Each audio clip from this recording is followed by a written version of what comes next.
Good evening, everyone. My name is Andrew Kushner, and I am the president and CEO of the Associated Jewish Federation of Baltimore. It's my pleasure to be the host this evening for what will be a very dynamic conversation about Jewish life on our 5 area campuses in the catchment area of the Associated. There are about 10,000 college students, undergrads, in the area that we will be discussing tonight, and we have representatives of 5 different campuses with us to help us get insights onto what life is really like on college campuses. I started in my role about 7 months ago here at the Associated after living in Los Angeles and working at the LA Federation for 20 years. And I would say that in the 7 months I have been here, the one question I have been asked over and over again, everywhere I go in the community, is what more can we do to support our students? In the era post-October 7th, it's been very difficult for students. We all know that. We all follow the press. We all see things that have been happening. But oftentimes, those of us who aren't living on campus may not really see what campus is like, and we may have a distorted image based on a newspaper article or something that we read in social media. So tonight's program is designed to give us an opportunity to hear from the people living on college campuses, the students and our area Hillel directors, so that we can get a real deep sense of what's happening for them and hear from them. This is about them, and one of the core values that we have is we don't want to be leading or directing or doing anything about college campus life from the perspective of what we think is happening. We want to be in deep relationship with our campuses, our students, and our professionals on campus so that we can do really quality work and support them in the way that they want to be supported. We invest about $1 million a year from the Associated in these 5 campuses because we value deeply our deep commitment to everything we can possibly do to support these students and these campuses. So let me tell you a little bit about how we're going to do this evening, and then I'll jump into some introductions and we'll start flying around with conversation. There are panelists, as we had mentioned, and we will introduce them in just a second. We will start asking questions. We'll have some time for that. You can put into the chat any question that you would like asked after we do some of the basic questions that we've planned for. Time permitting, we will be asking questions that are provided by members of the community. We welcome that. That's part of what we're trying to do here. We want this to be an interactive experience. Thank you for joining us. And with that, I will introduce the panelists briefly. And then later on, you will start just seeing the panelists that are speaking. But for now, you get to see all of them. We have from Hillel at Johns Hopkins, Monica Davis, our executive director, and Charlie Magoulis, our student board president. We have from College Park, Rabbi Ari Israel and Emma Steinhaus. Rabbi Israel has been running that Hillel for quite some time, and Emma is, I believe, the vice president for the Jewish Student Union. Rabbi Alex Salzberg is from Towson Hillel, and Shira Goldstein is the incoming Towson Hillel student president. Aliza Silverman is our campus director for UMBC Hillel, and with her is Lily Handwerker, who is the Hillel student president. And we have Rabbi Josh Snyder from Goucher Hillel. He is the executive director there and has also been on campus for quite some time, and will have insights to offer from that experience. So with that introduction, I want to start actually by leaning into the student experience. And Charlie, I want to start with you, if that's all right. I'd like you to share for me what life has been like for you in a post-October 7th world on campus at Hopkins, and talk a little bit about how you've engaged in that life and how Hillel has been able to support you. Yeah, thank you. I think that on the maybe negative or tougher side, there's been a lot more advocacy that's been a part of like our experience just as Jews on campus. There's a lot of meetings with administrators about what's going on, reporting different anti-Semitic events that are going on campus, like graffiti around campus, things that professors have said, some of these like letters and things that they're putting out supporting the encampments and things like that. But on the bright side, the amount of Jewish students that have come out who want to be a part of a Jewish community, who want to contribute more, who want to go to more events, that's been like a really awesome, incredible part of being on college campus right now. I'd say like being a part of the Hillel student board, like the only limit to the amount of events we can put on is just how quickly we can plan them. Whenever we want to do anything, there's a million people who want to come out and support us, who want to come to the events. So I think as difficult as it's been to be a student on college campus right now, it has been really incredible how tight-knit the Jewish community has been and how much people care about stepping up and helping each other out. That's great. And it's really important. One of the things I have heard from my time with campus students and professionals is this issue, the issue of anti-Semitism on campus, the challenges post October 7th, don't take up all of your lives. You still have the opportunity to be students. You still have the opportunity to have Jewish joy in your lives. But on occasion, things have become challenging. And I know, Charlie, you had a personal experience that was pretty difficult. If you'd be comfortable sharing that, I think it would be helpful for people to hear it.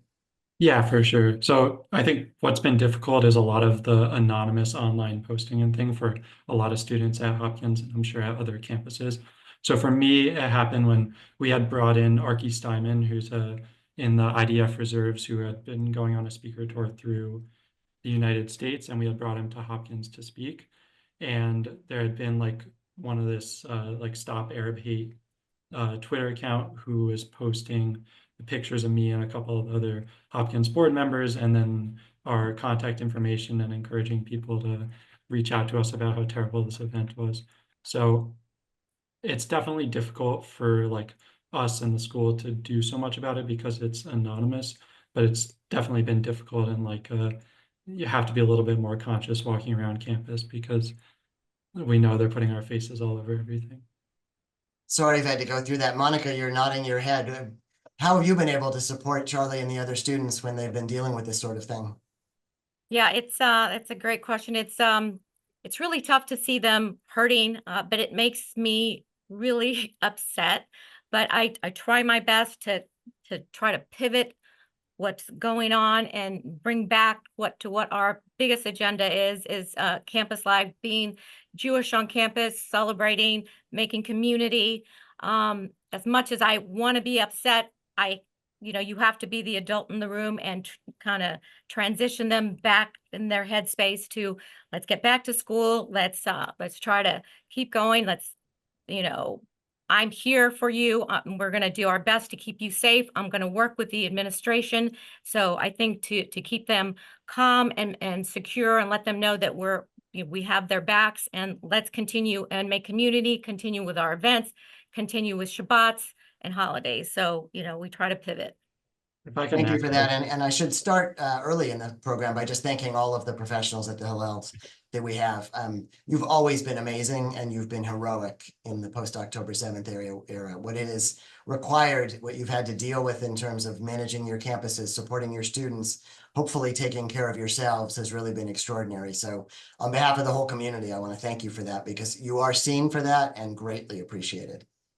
Emma, you are on the campus with the most amount of Jews. I think one of the most largest Jewish populations actually in the whole country for a college campus.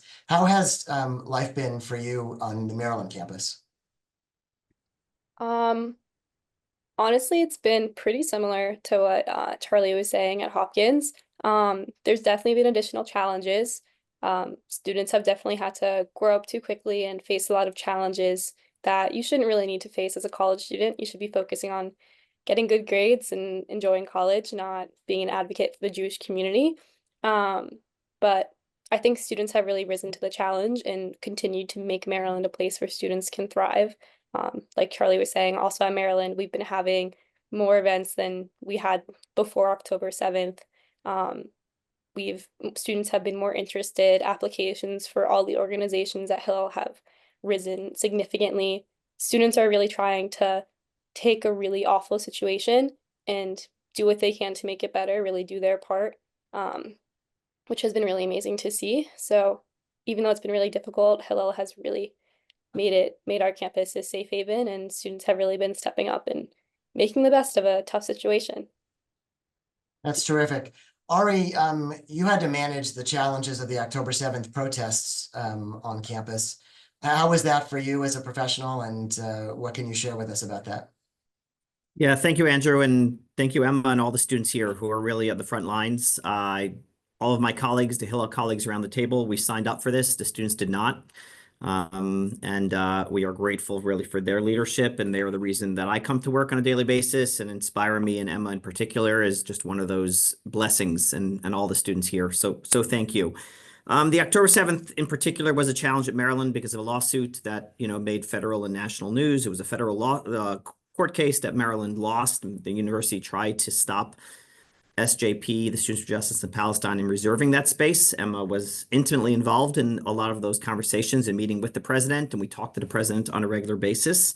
Sadly, the judge, decided that free speech is better than emotional experience that was a negative for our students.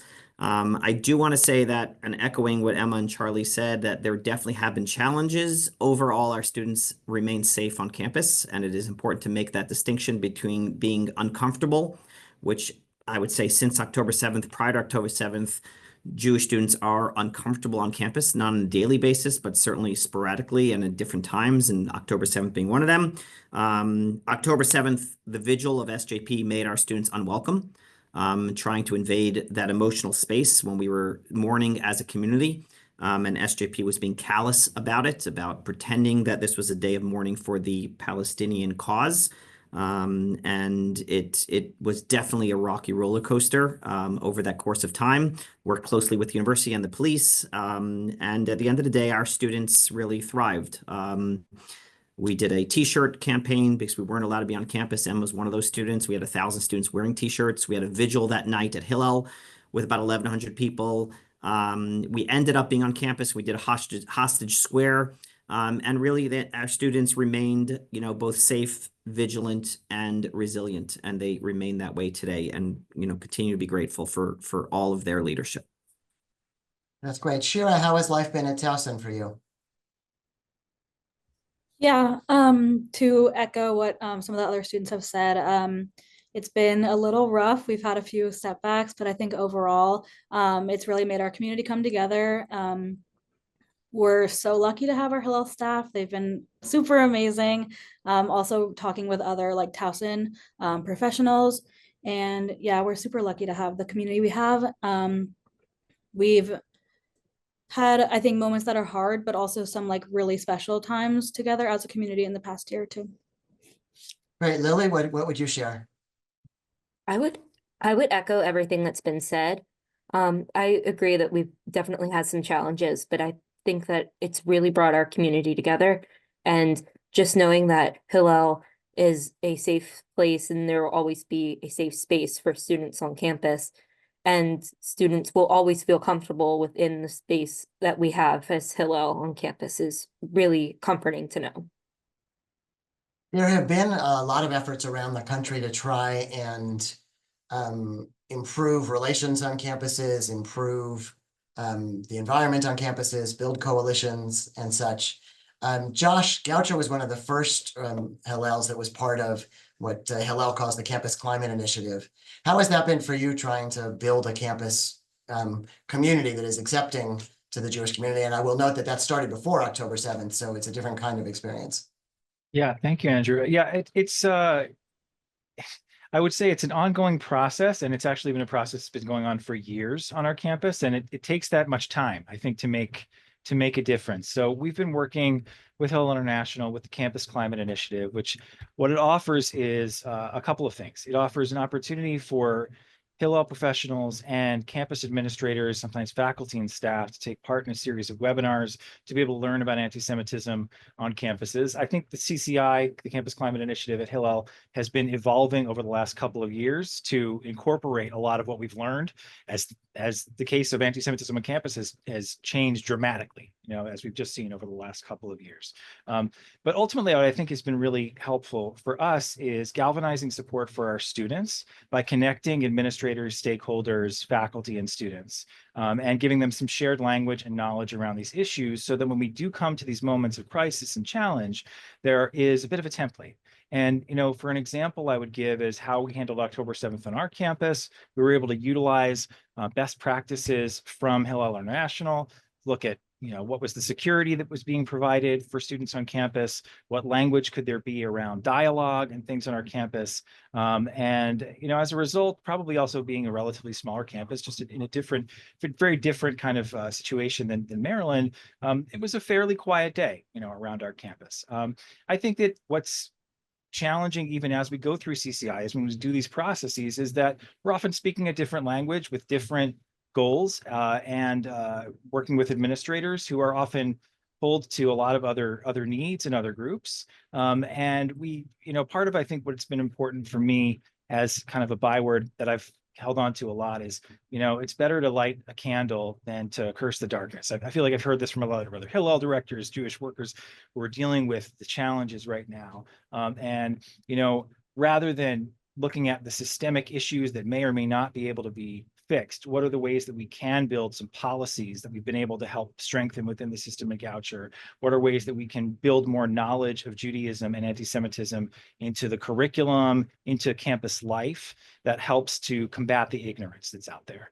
And for the most part, I think what's also really happened is that the statements and the policies have been supported. That doesn't mean that there aren't challenging moments for our students who have dealt with the kinds of things that Charlie and Emma and Lily and Shira are talking about too. It's, often I think where a lot of that starts is in the interpersonal realm. And that is where it's often the hardest to really be able to get to from a university policy perspective. But it's often really where that education against ignorance is most important to have. Thank you.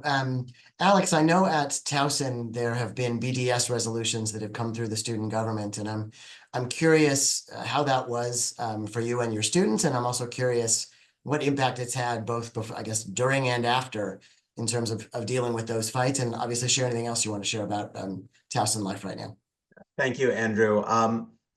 The period of the BDS resolution at the very end of the spring semester last year was definitely one of the hardest moments of the year for our students last year. It came as a surprise as we were preparing for Passover, and it definitely shifted the entire way that our students were feeling about their place on campus. So it was brought to the student government. It was very quickly voted on. It was a very confusing process for us, and it at times even seemed for the members of the student senate. Our students very quickly organized themselves. A group of them got together to start preparing speeches in order to speak against it at the hearing. They also reached out to every single member of the student senate in order to talk to them, to understand, to help the senators understand what it is and what it would do to the Jewish community on campus. They managed to meet not with everyone, but with several of the senators. And through those conversations, were able to build a relationship with the president of the Senate, who's since graduated, to help him understand the place of Hillel for Jewish students is very comparable to the place of the Black Student Union for African-American students on campus, to find that bit of connection. And through those conversations, it went from what would likely have been a unanimous vote in support of the BDS resolution to having one student vote against and one student abstain. So it was an incredibly difficult time for our students, and the moment afterwards was really heart-wrenching. There were an incredible number of tears, but the students came together. And on a practical level, and we knew this in advance through conversations that we had with the administrators, this resolution was a student resolution calling for the university foundation to divest its investments. It was a recommendation, and we knew that the foundation was not going to go through with it for a couple of reasons that I'm not going to waste everyone's time with, both financial and practical, and also from a policy perspective, that wasn't something they were interested in pursuing. So we were never worried that there would be a change in the university's investment strategy or a change in the formal status of Hillel on campus, as has been threatened on many other campuses. But what we did see was that our students felt like their place on campus was threatened. They felt like they were not a full part of the university, the student body, in the way that they had before it was introduced. And there was an uptick in the number of anti-Semitic incidents over the course of the 3 weeks between its introduction and when it was voted on. Some of which had to do with Israel, others really didn't. Students were just yelled at or harassed because they were Jewish on campus. And that was our fear, and that was our major opposition to this resolution, knowing that it wasn't going to make a practical difference, what it does to the climate on campus, the way that our students feel about their place. Since the vote this past semester, it's been actually surprisingly quiet about it. The foundation made clear they weren't going to do anything with this to the student government, and we haven't heard very much about it from the student body either. I'm not entirely clear what that is. Maybe they feel like they made their voices heard and they had their votes, and so that's good enough. But I'm not going to complain too much about that. Got it. Thank you.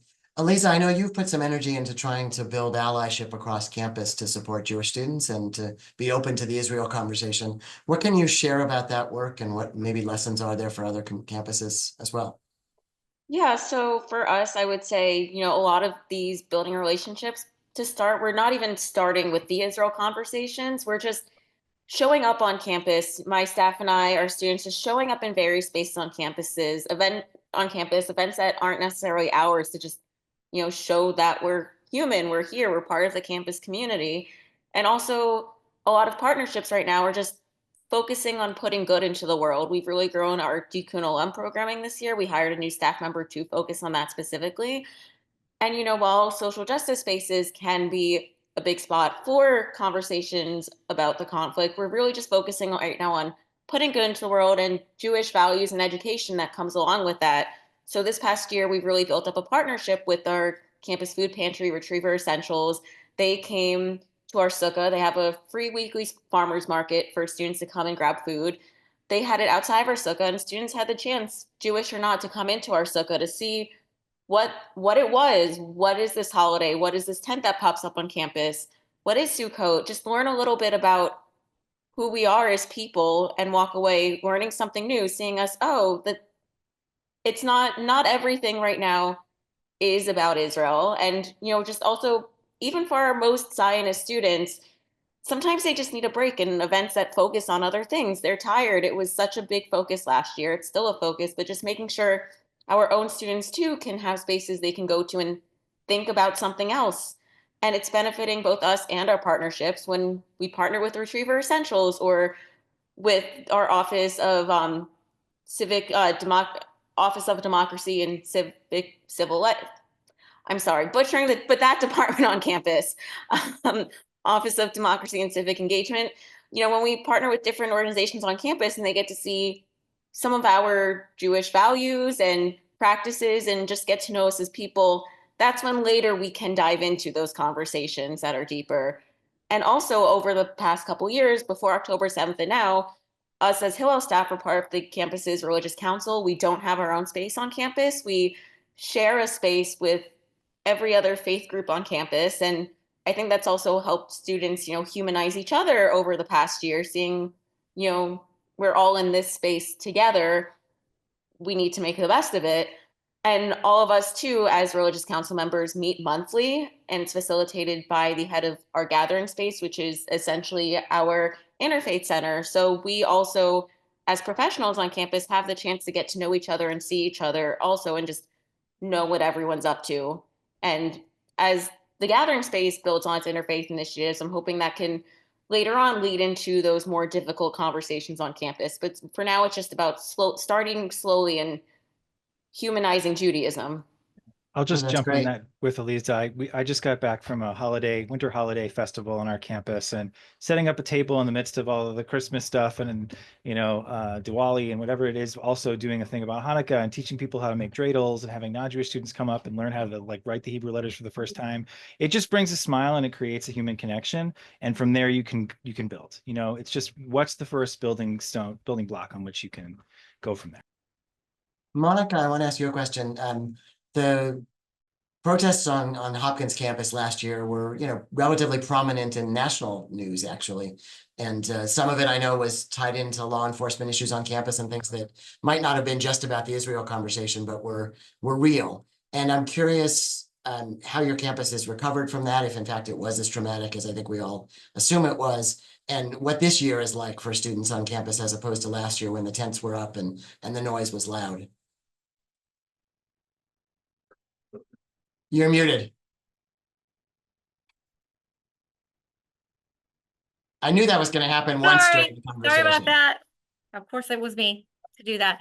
That's a great question. How it all started was very disturbing because the day that the encampment started was actually the day that we had reserved the beach. The beach is the area in front of campus.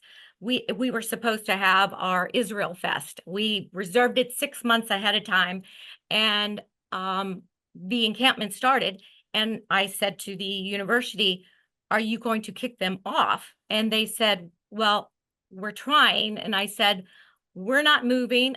And they said, I think it's going to be a security issue. And I said, well, that's not great. So you're asking us to move our big event to Hillel. And they said yes, because Hopkins, as of right now, does not have a police force. They're building it. It's not in place. They have public safety, which only carry walkie-talkies, so they couldn't do anything about it. And it kept building and building, and they couldn't even ask them for IDs. It just got totally out of hand. So it was very frustrating to our students and to me and to our staff that we had to actually pick up and move and bring Israel Fair back. It was also disturbing to other students because they put a big, huge sign that said Palestine University. So they covered the actual Johns Hopkins sign, and nobody could understand why the administration couldn't remove it and police couldn't remove it. And yes, there was an issue with the mayor was going through his new, I guess his race was going on, his new, to the new elections. And then the police was pointing fingers at the university, saying they just needed to put something in writing. The police was saying, all we need to do is here. And the university, everybody was pointing fingers. It was, we all heard about what a mess it was. It was a disaster. And it just kept growing and growing. And it looked like we received other outside agitators from other campuses. I think some of Towson's people came, some of UMBC's came, some of Goucher's people came. So we had over 100 tents. It was very disturbing to our students. We asked the university why they couldn't answer. Then they had to negotiate. It was like, I hate to say, it was like they were negotiating with terrorists. I'm like, what? Why can't this come to an end? Just, call the police, pack it up, and nope. So it was very disturbing for us, and it actually folded after a third party group that wanted to counter protest, and I think that's what escalated banning the whole thing, because I think they said it's going to get out of hand. So I think they went back to the table with the Hopkins Justice Collective, and they finally banned the whole thing. But the issue that we're having with that are outside agitators. They're not students on campus. It's more the outside groups that are coming in and taking over a private university with an open campus. So that's the disturbing part, and what we're trying to work on right now with our And campus. is it still an issue this year as much as it was last year? Obviously the encampment's gone, but you still feel the tension? I still feel the tension because it's the same group that started the encampment, which is the Hopkins Justice Collective, and nobody for the life of them can tell us who they are, although that they've submitted divestment requests and to their submissions in person. So we're working with that to find out who these Hopkins Justice Collective are. So it's a heated topic, but the good thing is that we are in constant conversation with our administrators, and they're very good to us, and they've been attentive and supportive. But that's the issue we're having right now, is the outside agitators that come to campus, an open campus, and that's what we're working on right now. Got it. Thank you. I'm going to do a round robin among the students now, and the question I'm going to ask you all is the same one, which we had in our list of questions to ask before, but we've also been asked by the audience too, which is, we all care about you. I hope you know that, and I hope you feel it. I hope you understand that the whole Jewish community is trying to do everything it can to wisely support you. I think sometimes our wisdom is more evident than others, but the intent is always positive. So the question I'd pose to each of you, and I will in order I'll call on you, is what do you think those of us in the larger community could be doing to support you more? What do you need from us? Is there anything we all should know and we should take away from this in terms of how we can be more supportive of you? Because this is really all about you and your peers. And I should have mentioned at the beginning that I have two children, one who's 24, who's a couple of years out of college, and a daughter who's actually a senior at the University of Michigan. So I feel this issue personally, and I know that what she wants might not be what I want when I think of myself as the head of a federation. Sometimes she just wants to be left alone. Sometimes there's a need for support. But I'm just curious for each of you, and just randomly based on where you are on my screen, I'll start with Lily. How can we be best at helping you and supporting you? I think for me, the biggest thing is advocating. I think a lot of the students have taken on the role of advocating, but I feel like if students have the pressure of like feeling like they're advocating alone, it puts a lot of burden on them. So I think the best thing is to have other people advocate for Jewish students on campuses, and just seeing that other people advocate for you, it means a lot.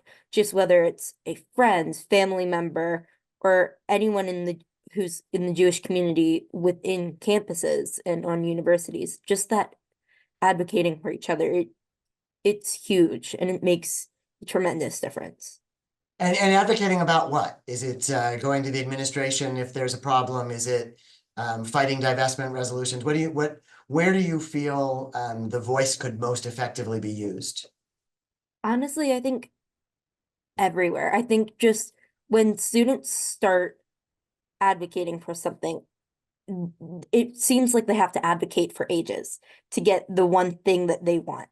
I know UMBC was one of the first campuses to have a BDS movement. And just we spent, I would say, months trying to advocate. Like, they told us it was never going to happen, but the issue was how that was going to change the climate on campus and how that was made students feel I'm uncomfortable. sorry. And just having that, like, people advocate, like, why it's important, like, for Jewish students to realize, like, we are, like, have a place on this campus, and just generally, like, students need a place on campus and to feel Thank you for that. Shira, what would you say?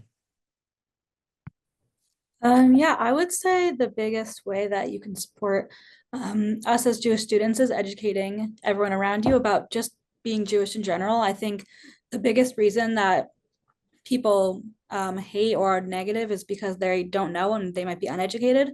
So just doing your best to educate about being Jewish and how much you love it. And we do. Charlie, what would you say? I think one thing I can add that's been a great thing here that we want to continue to grow is just the presence of like Jewish community members on campus and being supportive of us. Like, we've brought in a lot of rabbis from the shuls in Pikesville to come do learning events at our Hillel, and we've had barbecues for community members to come. And on October 7th, we had mincha at Hopkins on one of the quads, and a lot of Pikesville community members came for that. So I think continuing to do these different events with us, it really does mean a lot to the students when we see the faces of all these community members who care a lot about us, who took time out of their day to come and join us for something. And I think that's something that's been really powerful here that we want to continue to grow and means a lot to us. Thanks, Emma. I think the main thing, honestly, is just listening to the students on the campus. I think students and the staff on the ground on campus really know their campus the best. We all have the same general problems, but it's pretty nuanced depending where you are. So I think really listening to what the students really need, asking them before stepping in, I think really winds up creating the best solutions where parents and community members are really able to help out. Like, for example, on October 7th, we had a lot of events running and we just didn't have enough hands. So parents were really receptive and really heard what we needed before they stepped in and did things that would have been counterproductive. And we were able to work together and pull off bigger events than we could have on our own because parents were really willing to let the students take the lead, and they were amazing support along with other organizations who help sponsor events we want to run. Because we are lucky because we have our students are pretty on top of things, which is amazing. But having that extra parent and community support to really help make programs run is really helpful. Yeah. I want to ask a little bit of a tougher question that I'll kind of broadcast to everybody with an eye towards the professionals first, probably. There are obviously some issues of disagreement within the Jewish community about the post-October 7th environment. Different students have different perspectives. Obviously, different campus organizations do. Some people who are proudly Jewish have ways that they're critical of Israel that may or may not land with the outside community from your campus, or may not land well with you inside your campus. How have you dealt with, and what should we know about sort of the internal challenges of keeping the Jewish student community together, even if people have different views about current circumstances? Who wants to take that one first? I can call on somebody. I'll give it to Ari first, because of where you are on my screen. Thank you, Andrew. Reminds me of that your child doesn't go to Maryland, so I'm glad that stays with it. I believe the appropriate phrase is "go blue," Ari. Yes, and take care of OSU. So that's really good news. So we appreciate your spirit. I do believe that it's important to have nuance, and Hillel and all of us involved in Hillel represent and understand and recognize the big tent. The question is, like, what are those values in that tent, and where do those values end, and where does discord sort of take over? How do we sort of incorporate students who have different opinions? I know all of us, I'm sure all of us on this call have different opinions, and State of Israel has different opinions, and Jews have multiple opinions. Hillel is a proudly Zionist organization, and we wear that on our sleeve. We should not be unabashed that we are supportive of Israel, and at the same time recognizing that some of our Jewish community is anti-Zionist, non-Zionist, and is not supportive of the State of Israel. And how do we help their Jewish identity at the same time recognizing we want to be supportive of the larger Jewish community? And that is a very fine nuance and a very fine sort of, line of distinction. And we don't thread it easily, nor comfortably, nor without nuance. And I think nuance is that key word.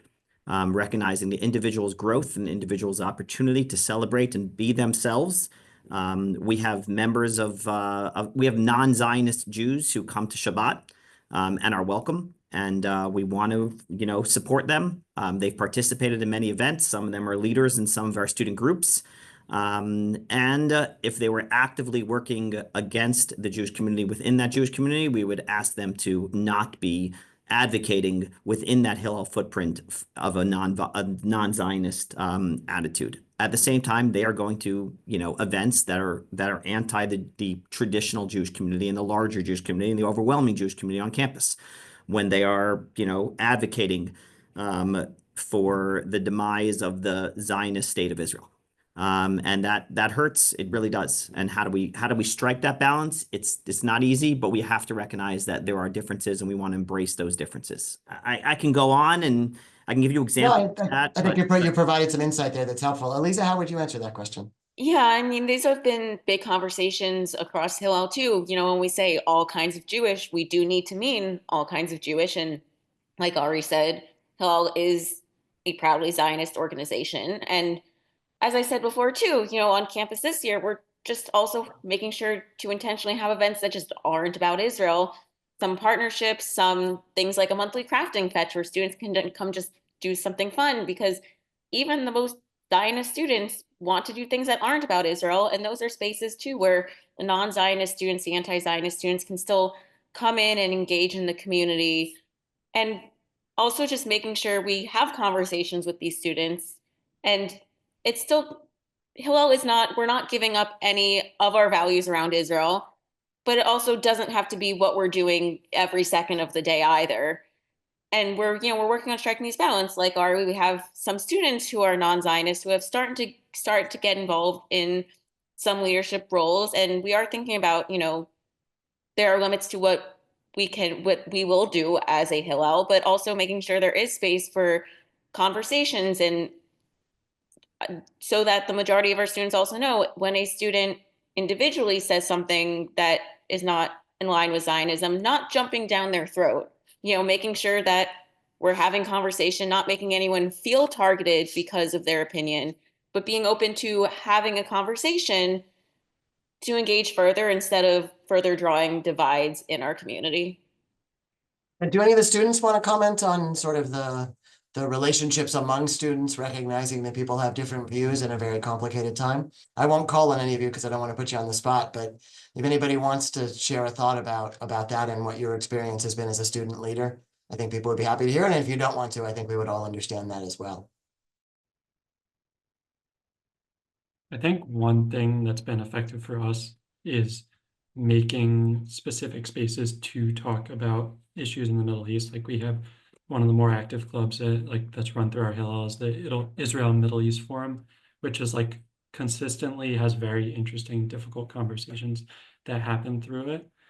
And I think that one of the challenges for all Jewish students on campus is they don't want to feel like every single time they go to Hillel, it has to be for some kind of political statement or some kind of supportive whatever. So drawing nice lines of being like, if you want to be a part of these conversations, we really encourage you and have awesome opportunities for you to be a part of it. And also, if you're just a student who wants to be Jewish and wants to hang out with your Jewish friends and celebrate the Jewish holidays and go to Shabbat dinner and whatever like that, then there's not so much pressure on every time you go to Hillel. It has to be for some kind of Israel-related event or conversation or anything like that. So I think. Any other student want to add anything to what it's been like to deal with this environment? As I said, no pressure, and that's totally fine. And we're so grateful that you're here with us in the first place.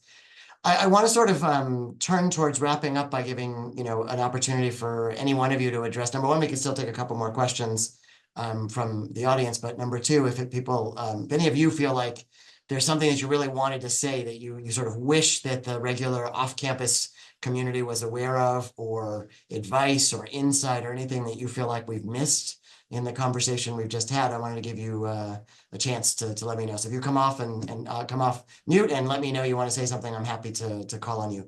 Josh, I'll start with you. Thanks, Andrew. I think part of it is to know what the community's already been doing, what the Associated has already been doing to support us and our work on our campuses and our students, and Hillel International, the Baltimore Jewish Council. Like, they have been such critical support in moments of crises on our campus, helping us strategize, helping to intervene, writing letters to our leadership. A lot of that has already been going on for certainly for the last year, but very, very strongly and even longer than that. And to know that the community is already very involved and invested in what goes on in our campuses. And, as well as having community members who have said to me, what can I do? And some have come and brought snacks to our students, or have come and, helped to bring a delivery of food for Shabbat dinner so our staff can focus on more one-on-ones with students, things like that. And I think it goes to what Aliza, and I think it was Emma actually who said, ask the students, ask what each campus needs, because it's really going to be nuanced based on each. One of the focuses I think it's been in here, and one of the questions that came up here was really about also statements by administrations. There's a lot of work that's gone into a lot of those in the background too. I think that it's challenging because it's almost never been the case, I think, that people are really satisfied with what an administrator has said. That administrators trying to, college presidents are trying to make all parties somehow okay sometimes at the end of the day, meet a lot of needs. But for the most part, I think one of the challenges is the external community is more invested sometimes in what the president's statement is. Often the on-campus community usually will roll their eyes at what the president might say. And often what we've seen is sometimes it's what are we really trying to affect? Are we trying to affect what the message is that's going out to the world, or are we trying to affect the actual atmosphere and climate on campus for our students? Sometimes the president, sometimes the executive leadership setting some of those messages can help. Sometimes it can push things in the other direction. And recognizing that, that modality, the modality of that kind of message going out from the top, from leadership, is not necessarily going to trickle down through the rest of the university. And sometimes it's the things that go on behind doors around, space reservations, around making sure that Hillel is involved in different things that might not be involved in other ways. Those are the things that really do change campus culture. And I think those are the things where we want to put a lot of our energy as a community. Thanks, Ari. I'll get to you next, Elisa. No, let's turn to Aliza. Let's do it. I want to go off of what Josh was saying. I know especially our administration is one that likes to take action more than put things in writing and putting things out as publicly. Actions speak louder than words, and the public is only seeing what statements published, even if it's only sent to students. It will, go around, people will see it, but that really doesn't paint the full picture of what campus is like. I know at least on our campus, administrators when there's an incident, they don't necessarily send something out, but they take action. Students are contacted. They're really doing what they can, and people, individuals, stakeholders, the greater community, it's not so easily seen, and just making sure that the full picture is understood before too much outside action is taken, advocating for students, but also not putting students in a worse off position than they would be if this advocating hadn't happened. Thanks, Ari. I what I like to say all the time is that the Jewish community, sort of this group and representative of the people on this webinar and the internal we speak a language which I'm pretty sure if you would take a linguistics course would not be, you would not be able to major in Israelish. But we do speak a language which is different than the outsiders. And the Twitter feed and the social media posts and the news that we are reading and consuming on a regular 25-hour-a-day basis is not the same language and speak that our university administrators and the general population is absorbing.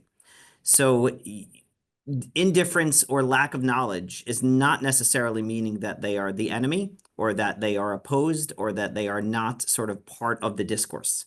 If I would ask us on this group to, name 6 cities in Ukraine or to talk about sort of in detail about what's happening in Ukraine or in, other hotspots around the world, I'm not convinced that we would pass that test. And we're sort of expecting a litmus test for the outsiders to understand exactly what we're speaking. And I do think there's a distinction there. So every single time there's a bump along the road, and there have been bumps and many bumps, we are expecting not just a knee-jerk reaction, we're expecting, a full stop and full university support. And the university is not even aware that something happened. And I can give you, dozens of stories along that line. I think that needs to be said and calculated on a regular basis, the Israelish versus the non-Israelish. Our university administration is rowing in the right direction. They're doing a good job. They're not Jewish. They don't speak Israelish. They sometimes put the wrong accent with a comma that changes the syllable, and the nuance gets lost. But I do believe they're allies, and I do believe they're genuinely and generally helpful. And we are blessed, really, at Maryland. I can only speak for Maryland here, with a good team of people that are working hard. Not always perfect, but aside from Andrew and the Associated, the rest of us are not perfect either. Thank you for that very, very much. Even though I say go blue all the time, you still support me, which I very much appreciate. Anti-Semitism comes from, these days, all parts of the political spectrum. And I'm curious, we talked about, obviously, in the protest movements, which tend to be from the left, obviously, if your students are experiencing any kinds of tension with anti-Semitism coming from the right on campus as well. And if so, how's it different, and how are you responding to it? And that question came from the viewers.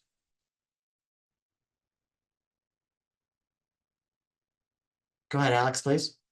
I'm going to give an unsatisfying answer, which is we have not really experienced very much of that, at least since October 7th. I remember there being a lot of concern about a speaker that was brought to campus, I want to say back in 2022, maybe early 2023. And our students were upset, and some of them went to protest that speaker. But otherwise, it has been relatively quiet. And one of the challenges that our students engaged with, I mean, speaking about Turning Point USA specifically, is they came out in support of, or in opposition to, the BDS resolution that happened at Towson, and for their own reasons. And so we were noticing that, and an organization that we often look at skeptically was doing something that we approved of, and there were conversations inside of Hillel among the students about, like, how do we engage with this? Do we overlook things that they say and do that we don't like because they're doing this that we do like, or do we, reject their support in this area because of the issues that we have with them in that area? And I think to go back a little bit to what we were saying before, I think that the way that we're engaging with that is the way that we're trying to engage with our non-Zionist Jewish students, the way that we're trying to engage with all of our students, which is to see the fuller student, as Elisa said earlier, the all kinds of Jewish, the full person that exists on campus, to engage with our students and the other students on campus in ways that go beyond Israel, to partner with them in various ways, to work with the administration so that our students are supported in all of their ways. I've had many conversations with our administration about Shabbat observance for our Shomer Shabbat students and how they're going to get into their dorm and how they're going to make sure they have enough kosher food, because we only have one kosher dining option on campus that is far from where some people live.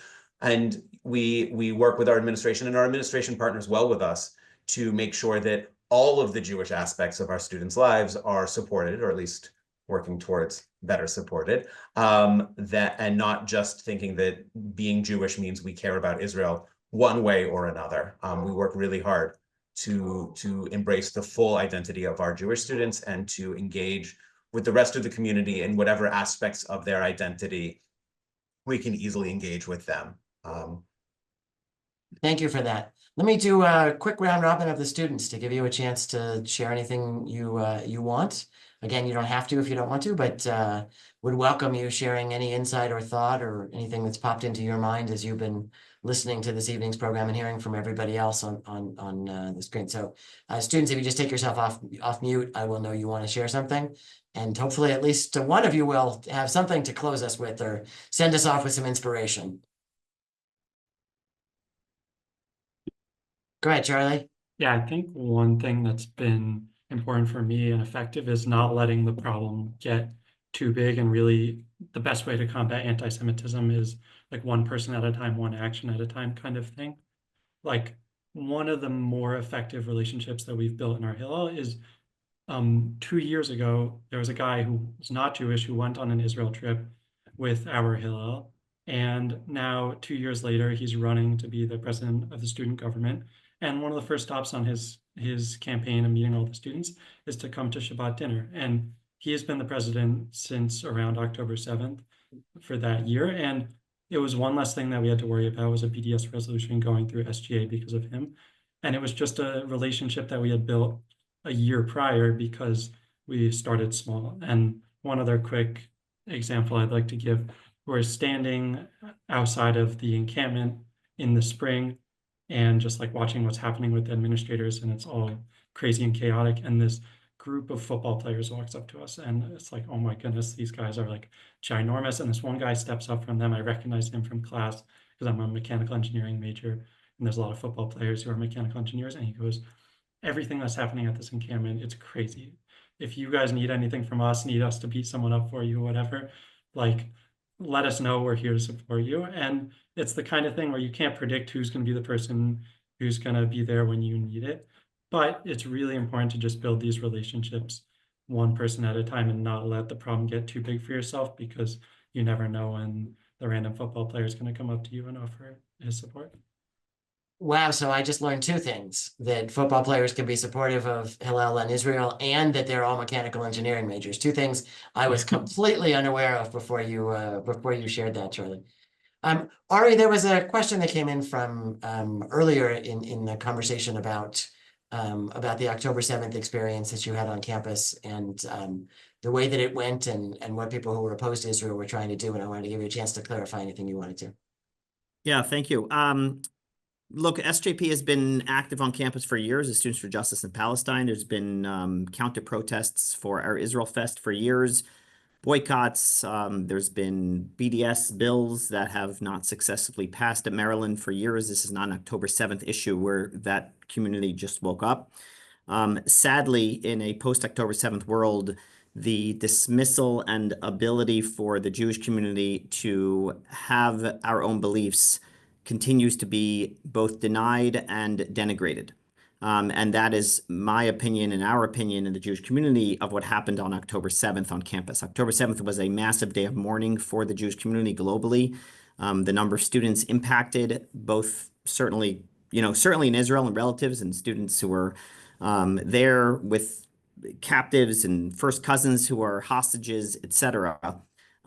For the Students for Justice of Palestine Day to pick October 7th as a day of mourning, when it should have been, using that language, just a day reserved for Jewish mourning, should have been the quiet opportunity, and they could have picked October 6th or October 8th. To pick October 7th and to simply say we are mourning equally is, in our opinion, callous and inappropriate.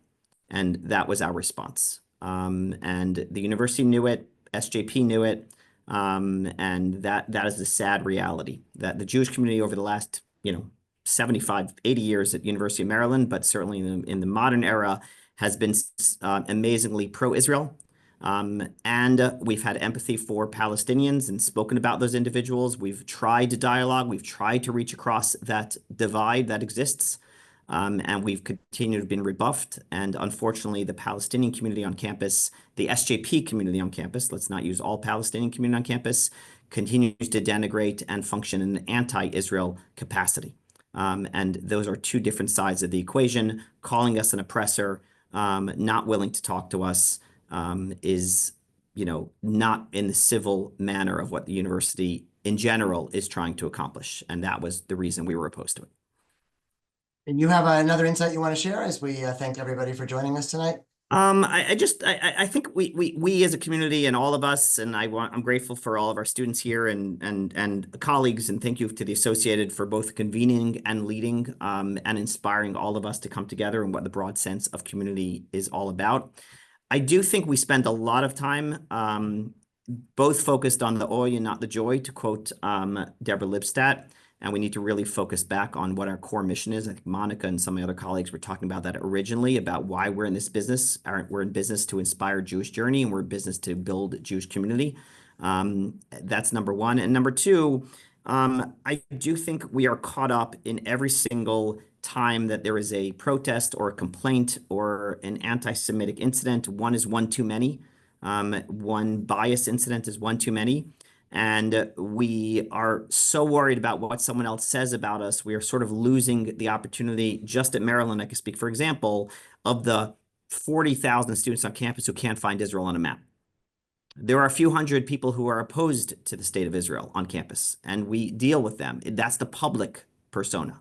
But what about the 40,000 people that we have an opportunity to engage? And how do we actually figure out what that conversation looks like in a positive manner, as opposed to playing defense? I hope, and our blessing is that we don't have this call this, time again, but we focus on what the offense looks like, because we're all doing amazing work. And I'm grateful really for this community and the strength of what we have to offer. Thank you. Thank you for that. And thank you to all of the panelists for giving so much of your time and for your honest reflections and for the work you're doing to strengthen Jewish life on campus. It definitely takes a village to support us going through these challenging times, and you are great village leaders.